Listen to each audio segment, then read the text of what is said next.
इस बार अपने माता पिता से वादा किया है कि मैं जरूर फौजी बनकर आपके सामने इस बार आऊंगा और ये मैं सपना साकार करके रहूंगा।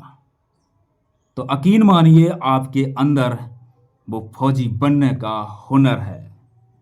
जिसके अंदर फौजी बनने का जुनून होता है वो अवश्य फौजी बनता है, परंतु बात ध्यान रखना, इसके लिए आपको सही तरीके से मेहनत करनी होगी, शिद्दत के साथ पढ़ना होगा और बहुत लगन से पढ़ना होगा, क्योंकि इस बार बात है फौजी बनने की। तो कर दो मेहनत इतनी इस बार कि बन जाओ फौजी, हो जाए माता पिता का सपना साकार। तो दोस्तों, आज के इस वीडियो में जीके की टॉप 35 क्वेश्चन करने वाले हैं मैराथन के रूप में। तो आज के इस वीडियो में अवश्य आपके टॉप 35 क्वेश्चनों में से मैं उम्मीद करता हूं कम से कम आपके 25 क्वेश्चन सही होंगे, क्योंकि आपके अंदर वो जुनून है जो हर किसी में नहीं होता। तो फौजी बनने का हौसला जो आपके अंदर है, ये हौसला कम नहीं होना चाहिए, ये हौसला बिल्कुल जारी रखना चाहिए, क्योंकि यही हौसला ही आपको फौजी बनाएगा। तो देखते हैं क्वेश्चन नंबर फर्स्ट इस वीडियो का। क्वेश्चन नंबर फर्स्ट दिया गया, देखिएगा क्या है। पाल वंश, जिसको पाल साम्राज्य के नाम से भी जाना जाता है, तो पाल वंश के संस्थापक कौन थे? इनमें से राइट आंसर क्या होगा? धर्मपाल, गोपाल, देवपाल और महपाल। तो इस क्वेश्चन का राइट आंसर बनेगा ऑप्शन नंबर बी। ठीक है, पाल वंश के संस्थापक की बात की जाए तो ये थे गोपाल। गोपाल ने पाल वंश की स्थापना की थी। नेक्स्ट क्वेश्चन देखते हैं। नेक्स्ट क्वेश्चन है, प्रसिद्ध विक्रमशिला विश्वविद्यालय की स्थापना किस पाल शासक द्वारा की गई थी? जो प्रसिद्ध विक्रमशिला विश्वविद्यालय है, इसकी स्थापना किस शासक के द्वारा की गई थी? जो पाल वंश का शासक था। तो इस क्वेश्चन का आंसर बनेगा, यदि आपने ऑप्शन नंबर ए चुना है तो इस क्वेश्चन का राइट आंसर ये रहेगा धर्मपाल। धर्मपाल ने प्रसिद्ध विक्रमशिला विश्वविद्यालय की स्थापना की थी। नेक्स्ट क्वेश्चन की तरफ चलते हैं। नेक्स्ट क्वेश्चन है, भारतीय संविधान के किस भाग में मौलिक अधिकारों का वर्णन किया गया है? भाग 2, भाग 3, भाग 4 और भाग 5। तो इस क्वेश्चन का सही उत्तर क्या होगा? तो इस क्वेश्चन का राइट आंसर रहेगा ऑप्शन नंबर बी, भाग 3 के अंतर्गत ये प्रावधान किया गया है। नेक्स्ट क्वेश्चन देखते हैं।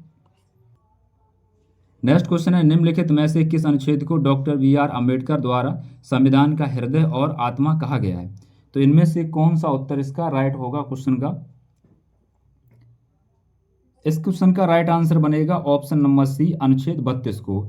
अनुच्छेद 32 में एक बात और याद रखना, संवैधानिक उपचारों का अधिकार से संबंधित भारतीय संविधान का अनुच्छेद कौन है? तो इसका राइट आंसर भी आपको देना है क्या? अनुच्छेद 32। तो अनुच्छेद 32 में भी संवैधानिक उपचारों के अधिकार के बारे में भी बात की गई है। नेक्स्ट क्वेश्चन की तरफ चलते हैं और नेक्स्ट क्वेश्चन देखते हैं। नेक्स्ट क्वेश्चन है, भारतीय संविधान में 8वीं अनुसूची में सिंधी भाषा को किस संविधान संशोधन द्वारा जोड़ा गया है? 21वां संविधान संशोधन, 17वां संविधान संशोधन और 52वां संविधान संशोधन और 36वां संविधान संशोधन। तो इनमें से कौन सा संशोधन है जिसके द्वारा 8वीं अनुसूची में सिंधी भाषा को जोड़ा गया है? आंसर रहेगा ऑप्शन नंबर ए रहेगा 21वां संविधान संशोधन के तहत सन 1967 में इस सिंधी भाषा को जोड़ा गया था 8वीं अनुसूची में 15वीं भाषा के रूप में। ठीक है दोस्तों, 52वां संविधान संशोधन कब हुआ था? ये 1985 में हुआ था। इसके तहत 10वीं अनुसूची को जोड़ा गया था और 10वीं अनुसूची में क्या विषय ध्यान रखना, दल बदल से संबंधित ये बात की गई थी। 36वां संविधान संशोधन, इसके तहत क्या प्रावधान किया गया था कि जो सिक्किम राज्य था उसको पूर्ण राज्य का दर्जा दिया गया था। नेक्स्ट क्वेश्चन की तरफ चलते हैं, देखते हैं। नेक्स्ट क्वेश्चन दिया गया, महाबलीपुरम के रथ मंदिरों का निर्माण किस पल्लव शासक ने करवाया था? तो इसमें से बताइएगा सही उत्तर क्या होगा। जो महाबलीपुरम के रथ मंदिर हैं, इनका निर्माण पल्लव शासक ने करवाया था। वो पल्लव शासक कौन था? आंसर बनेगा option number B, Narasimha Varman प्रथम ने ये काम किया था। नेक्स्ट देखते हैं। कलिंग युद्ध किस वर्ष में हुआ था? मोस्ट इंपॉर्टेंट क्वेश्चन है। इसके संदर्भ में देखिएगा 261 बीसी, 240 बीसी, 233 बीसी, 264 बीसी का मतलब है ईसा पूर्व। तो इसका सही उत्तर क्या होगा, आप लोग क्या बता सकते हैं? उम्मीद है आपने ऑप्शन नंबर अगर ये ए चुना होगा तो आपने बिल्कुल सही चुना है। कलिंग युद्ध जो हुआ था वो 261 ईसा पूर्व में हुआ था। और अशोक को इस युद्ध में विजय प्राप्त हुई थी। तो आपसे कहा जाए कि अशोक ने कलिंग का युद्ध कब जीता था, तो ध्यान रखना 261 ईसा पूर्व में जीता था।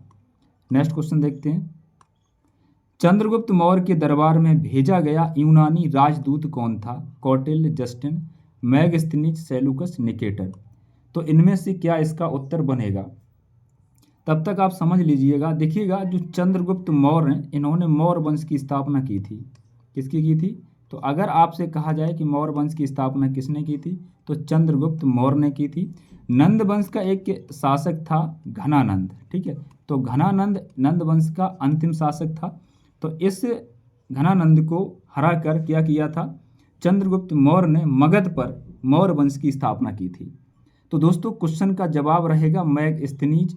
चंद्रगुप्त मौर्य के दरबार में भेजा गया यूनानी राजदूत था मैगस्थनीज। भेजा किसने था? सेलूकस निकेटर ने इनको भेजा था, मैगस्थनीज को, ठीक है। चंद्रगुप्त मौर्य और सेलूकस निकेटर के बीच एक युद्ध होता है। वो युद्ध कब हुआ था? ये 305 ईसा पूर्व में हुआ था, आपको ध्यान रखना है। नेक्स्ट क्वेश्चन की तरफ चलते हैं। देखिएगा सिकंदर महान का शिक्षक कौन था? जो सिकंदर थे इनके गुरु का नाम क्या है, ये पूछा गया। साइरस, सुकरात, डेरियस, अरस्तु। उम्मीद है आपने ऑप्शन नंबर डी चुना होगा, अरस्तु। सिकंदर के गुरु का नाम था अरस्तु और अरस्तु के गुरु का नाम क्या था, ध्यान रखना। सिकंदर महान का शिक्षक कौन था? तो अरस्तु था। और अरस्तु के गुरु का नाम की अगर बात की जाए तो प्लेटो थे, ठीक है। और प्लेटो के गुरु कौन थे? सुकरात थे। कौन थे? सुकरात थे। ये क्या थे? सुकरात थे, आपको याद रखना है। नेक्स्ट क्वेश्चन की तरफ चलते हैं। देखिएगा नेक्स्ट क्वेश्चन है, चंद्रगुप्त द्वितीय और किस नाम से जाना जाता है? चंद्रगुप्त द्वितीय और किस अन्य नाम से जाना जाता है? देखिएगा इसमें ऑप्शन दिए गए राणा गुप्त, स्कंदगुप्त, समुद्रगुप्त और विक्रमादित्य। तो ये कभी कभी एग्जाम में क्वेश्चन बन जाता है, इसलिए मैंने इस क्वेश्चन को रख भी लिया है यहाँ पर आज की इस वीडियो में।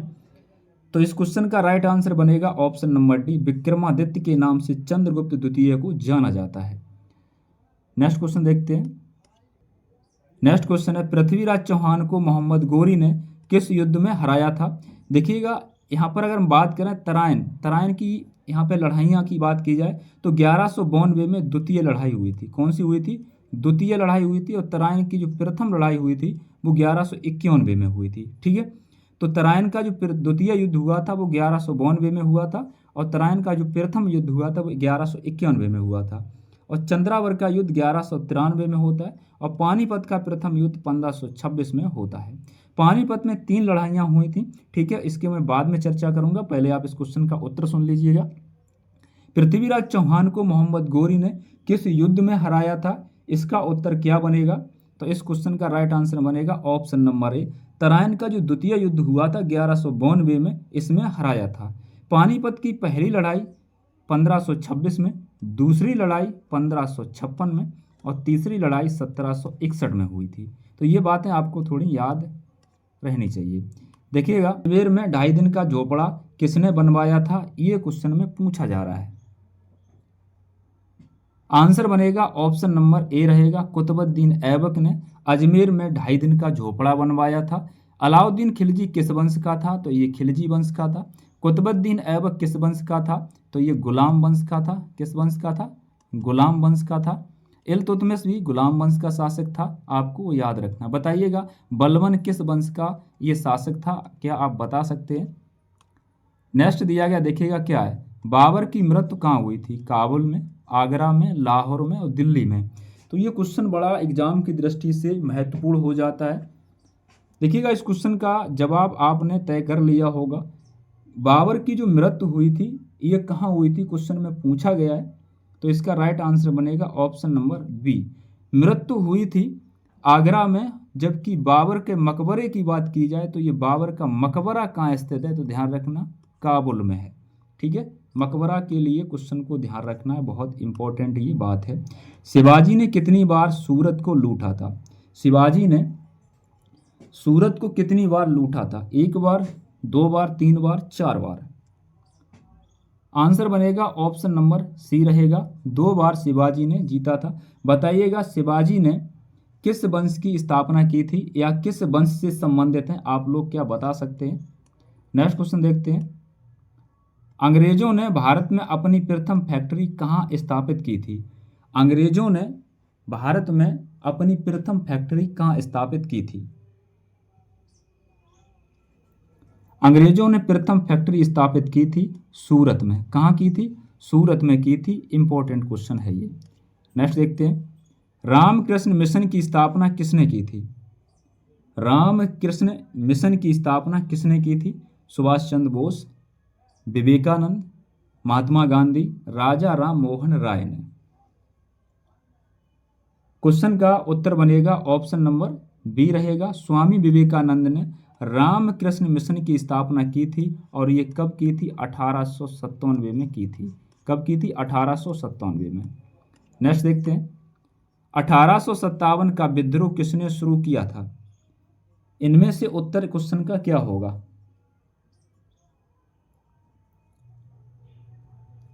तो इस क्वेश्चन का शानदार जवाब हो जाएगा ऑप्शन नंबर डी, सिपाहियों ने।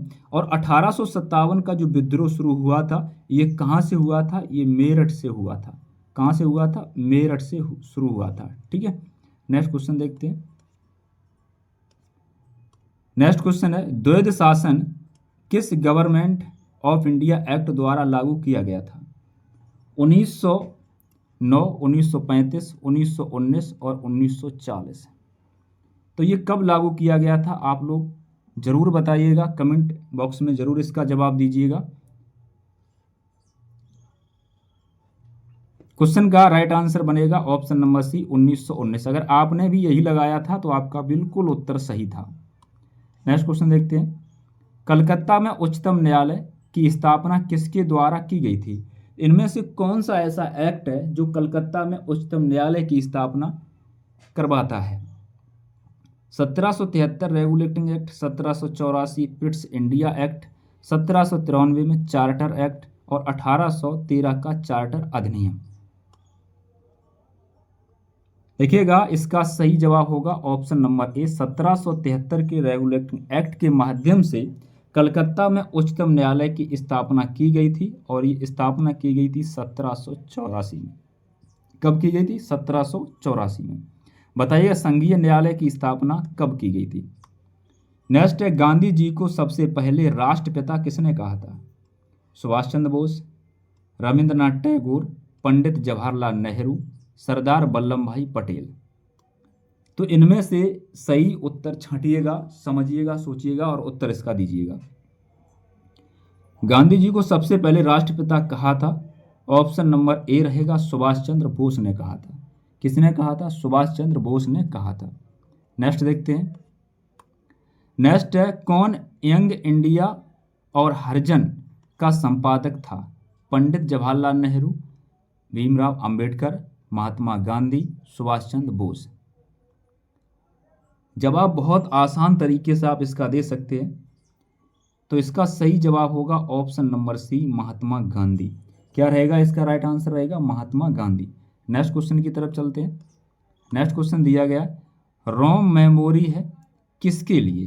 केवल पढ़ने के लिए, केवल लिखने के लिए, लिखने व पढ़ने दोनों के लिए, या नन ऑफ दीज, इनमें से कोई नहीं, ऐसे कह सकते हैं।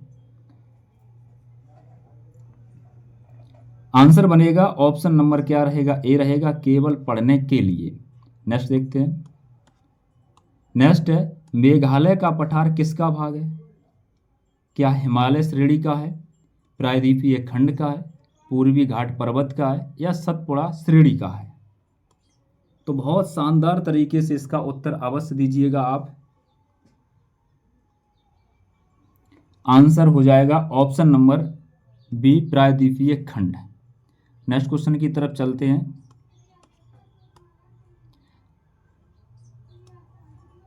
नेक्स्ट क्वेश्चन है, भारत के किस राज्य की समुद्री तट रेखा सबसे अधिक लंबी है? तो भारत के किस राज्य की समुद्री तटरेखा सबसे अधिक लंबी है? आंसर बनेगा ऑप्शन नंबर डी, गुजरात राज्य की समुद्री तटरेखा सबसे लंबी है। नेक्स्ट है, शिपकिला दर्रा भारत के किस राज्य में स्थित है? शिपकिला दर्रा किस देश में स्थित है? तो भारत में, और भारत में किस राज्य में स्थित है? जवाब आप लोग जरूर दीजिएगा। तो इस क्वेश्चन का राइट आंसर बनेगा option number A, Himachal Pradesh. क्या आपने भी यही लगाया था? तो ये भी आपका सही उत्तर था। नेक्स्ट देखते हैं, बंगाल विभाजन किसने किया था? जो बंगाल विभाजन हुआ था सन 1905 में, अगर पूछा जाए कब हुआ था, 1905 में हुआ था। ये किसने किया था? Lord Ripon, Lord Mayo, Lord Curzon, Lord Canning. Answer इसमें से क्या होगा? आंसर बनेगा ऑप्शन नंबर सी रहेगा, लॉर्ड कर्जन। नेक्स्ट क्वेश्चन की तरफ चलते हैं। नेक्स्ट है, लोकसभा में अधिकतम सीटें कितनी हैं? लोकसभा में अधिकतम सीटें कितनी हैं अभी वर्तमान में, बताइएगा। तो इसका आसान सा जवाब हो जाएगा ऑप्शन नंबर सी, 550। इससे पहले कुल कितनी थी अधिकतम? तो ध्यान रखना 552, ठीक है। और अभी कितनी है? 550 है, ठीक है। अधिकतम कितनी है? 550 रह सकती हैं, ठीक है। और अभी हैं कितनी लोकसभा में? तो 543 हैं। नहीं बात समझ में आई? लोकसभा में अधिकतम अगर पूछा जाए वर्तमान में सीटें कितनी हैं, जवाब देना 550, ठीक है। ये बात आपको समझ में आ गई होगी। नेक्स्ट देखते हैं, भारत रत्न की शुरुआत कब हुई थी? 1954, 1961, 1952, 1976। आंसर बनेगा ऑप्शन नंबर ए, 1954 में भारत रत्न की शुरुआत हुई थी। नेक्स्ट क्वेश्चन देखते हैं। नेक्स्ट क्वेश्चन दिया गया, देखिएगा, भारत के मिसाइल मैन के रूप में किसे जाना जाता है? Doctor Rajendra Prasad, Jagdish Chandra Bose, doctor Tarachand, APJ Abdul Kalam को। तो इस क्वेश्चन का आंसर सभी को पता होगा, उम्मीद मैं ऐसी करता हूं। तो देखिएगा, इस क्वेश्चन का सही जवाब होगा option number D, APJ Abdul Kalam को भारत के मिसाइल मैन के रूप में जाना जाता है। तो अभी तक आपके कितने क्वेश्चन सही हो चुके हैं जरूर बताइएगा।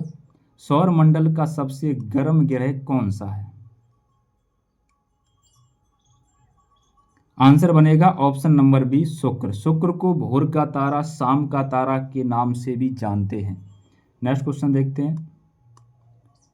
नेक्स्ट क्वेश्चन देखिएगा क्या दिया गया, 31 क्वेश्चन है। प्रथम एशियाई खेल 1951 में कहाँ आयोजित था? मतलब कहाँ किया गया था? नई दिल्ली, कोलकाता, चीन यानी कि बीजिंग इसकी राजधानी है, नेपाल, नेपाल की राजधानी काठमांडू है। और ये किसकी राजधानी है नई दिल्ली? ये भारत की राजधानी है। तो दोस्तों इस क्वेश्चन का आंसर क्या बनेगा? क्वेश्चन का राइट आंसर बनेगा ऑप्शन नंबर ए, नई दिल्ली में प्रथम एशियाई खेल 1951 में आयोजित किया गया था। नेक्स्ट देखते हैं, भारतीय सैन्य अकादमी कहाँ स्थित है? जो भारतीय सैन्य अकादमी स्थित है ये कहाँ स्थित है? कोलकाता, पुणे, देहरादून, मुंबई। ऑप्शन चुनिएगा और इस क्वेश्चन का उत्तर दीजिएगा। तो मेरे जवानों इसका सही उत्तर हो जाएगा ऑप्शन नंबर क्या रहेगा? सी, देहरादून में। नेक्स्ट देखते हैं। नेक्स्ट क्वेश्चन दिया गया क्या है, भारतीय सेना दिवस कब मनाया जाता है? भारतीय सेना दिवस कब मनाया जाता है? आर्मी का बंदा तैयारी जो भी कर रहा है ये दिवस उसके मस्तिष्क में जरूर गूंज रहा होगा। तो इसका उत्तर भी चुना होगा ऑप्शन नंबर बी, 15 जनवरी को। नेक्स्ट देखते हैं। नेक्स्ट है, कारगिल युद्ध कब हुआ था? मोस्ट इंपॉर्टेंट क्वेश्चन है, मोस्ट इंपॉर्टेंट ये क्वेश्चन है। आंसर बनेगा ऑप्शन नंबर ए रहेगा 1999। नेक्स्ट क्वेश्चन है, भारतीय सेना का आदर्श वाक्य क्या है? मेरे जवानों इसका उत्तर दीजिएगा कि इसका सही जवाब क्या होगा। और ये क्वेश्चन आपके होमवर्क के लिए। तो आज का वीडियो आपको कैसा लगा आप कमेंट बॉक्स में कमेंट अवश्य बताएं। और ये भी जरूर बताएं कि 35 क्वेश्चनों में से आपके कितने क्वेश्चन सही हुए थे।